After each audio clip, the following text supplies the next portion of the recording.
Pakiusap ko sa DPWH, huwag po ninyo kayong magtatayo.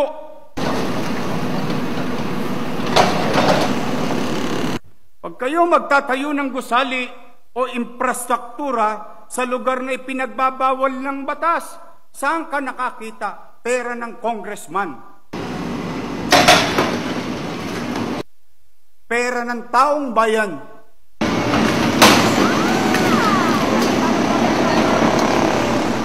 Magpapatayo ng barangay hall sa bangketa. Kala ko ba tagagawa kayo ng batas? Bakit kayo nagtatayo ng barangay hall at building sa tapat ng eskwelahan? Nasakripisyo ang teacher, estudyante, para lang ma-display nyo mga pangalan ninyo sa mata ng publiko na kayo'y may ginawa.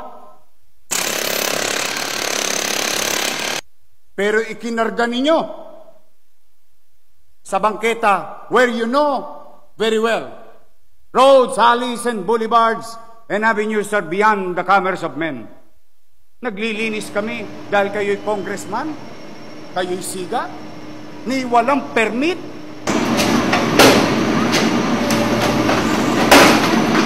Ni walang construction permit.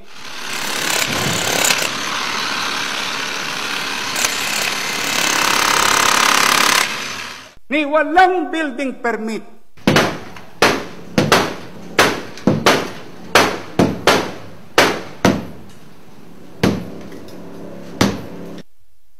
Subukan niyong gawin yan sa harapan ko ngayon.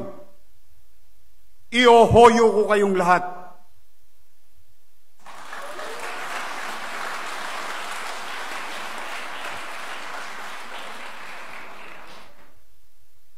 That's what you call technical malversation of public funds.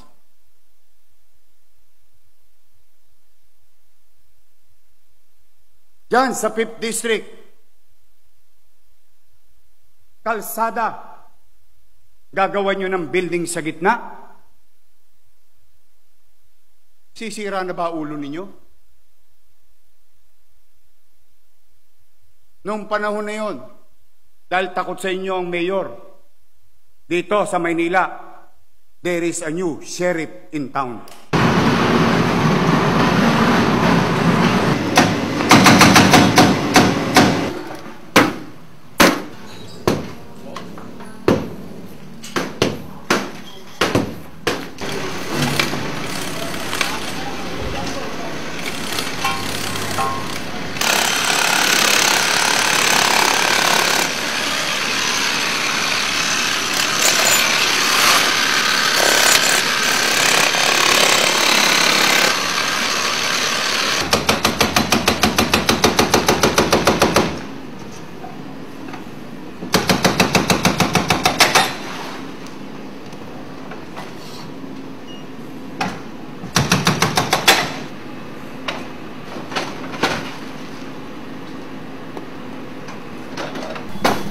Doon po maligari mo para pantay.